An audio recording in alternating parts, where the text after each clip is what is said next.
Guys আমরা part 1 এ দেখেছিলাম যে রাইস্টার তার সামনে গিয়ে দাঁড়িয়ে জিজ্ঞেস করে, আরে ভাই এখানে এসব কি হইতেছে? তুমি আমাকে 7:30 বাজার আগেই কেন তোমার ঘরে নিয়ে যাচ্ছ? আর এই অদ্ভুত ঘন্টার আওয়াজটাই বা কেন ভেসে আসতেছে? তখন সেই লোকটি বলে, আরে আমি পাগলের মতো কথা বলতেছি তাই না? এর আসল সত্যটা জানলে তোমার গায়ের লোম খাড়া হয়ে যাবে। এই গ্রামে রোজ ঠিক 7:30 বাজলে একটা ডাইনি আসে যে মানুষকে মেরে ওই গাছে নিয়ে চলে যায়। কথাটা হচ্ছিল ঠিক ওই শুকনো গাছটার ব্যাপারে যেখানে রাইস্টার নিজের বাইক থামিয়েছিল। তখনই হঠাৎ করে ওই গাছের ভেতর থেকে ঠিক ওই ডাইনিটাই বেরিয়ে আসে যার কথা এই লোকটা বলতেছিল। রাইস্টার সেই ডাইনিটিকে দেখে একেবারে স্তম্ভিত হয়ে গেল। ব্যাস তারপর আর কি, ডাইনিটা ওদের দুজনকে দেখে ওদের দিকে এগিয়ে আসতে থাকে। ডাইনিটা কাছে এসে বলে, রাইস্টার ও রাইস্টার একটু বাইরে এসো না, আমি তো তোমার বোনের মতো তাই না? আমাকে ভয় পেও না, একটু বাইরে আসো। তখন রাইস্টার অবাক হয়ে বলে, 1 মিনিট, তুমি আমার নাম জানলে কি করে? আমি তো তোমাকে এই প্রথমবার দেখলাম। তখন পাশে থাকা লোকটা ফিসফিসিয়ে বলে, আরে ভাই ওর কথাই গইল না, ও এই গ্রামের প্রত্যেকটা মানুষের নাম জানে, ও অত্যন্ত বিপজ্জনক একটা ডাইনি। এই কথা বলতেই ডাইনিটা সেখান থেকে দ্রুত চলে যায় এবং পাশের অন্য একটা গাছের কাছে গিয়ে থামে। তখন রাইস্টার আবার একটা প্রশ্ন করে,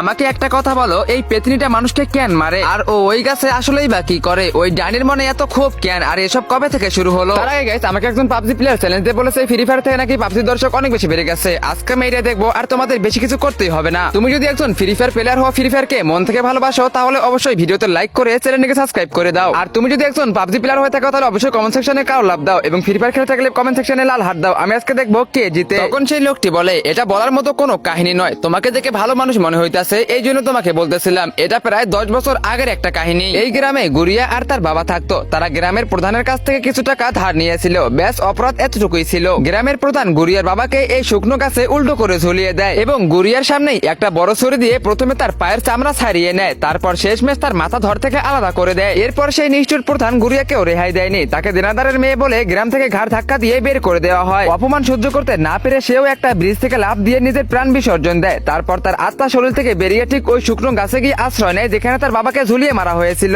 ব্যাস তারপর আর কি, সে অন্য একটা মেয়ের শরীরে ভর করে নিজের সাইকেলে চেপে ওই প্রধানকে পুরো গ্রাম জুড়ে টেনে হিঁচড়ে সেই শুকনো গাছের কাছে নিয়ে চলে যায়। এরপর ওই গাছে প্রধানের হাত পা মাথা পেট সব যেন গাছের ডালপাতার মতো গজিয়ে উঠলো। আর বন্ধুরা, তুমি যদি চাও তোমার নাম দিয়ে আমি ভিডিও বানাই তাহলে অবশ্যই কমেন্ট বক্সে তোমার নাম কমেন্ট করতে ভুলবা না। নেক্সট ভিডিও হতে পারে তোমার নাম দিয়ে। হ্যাঁ, এখনই কমেন্ট করো।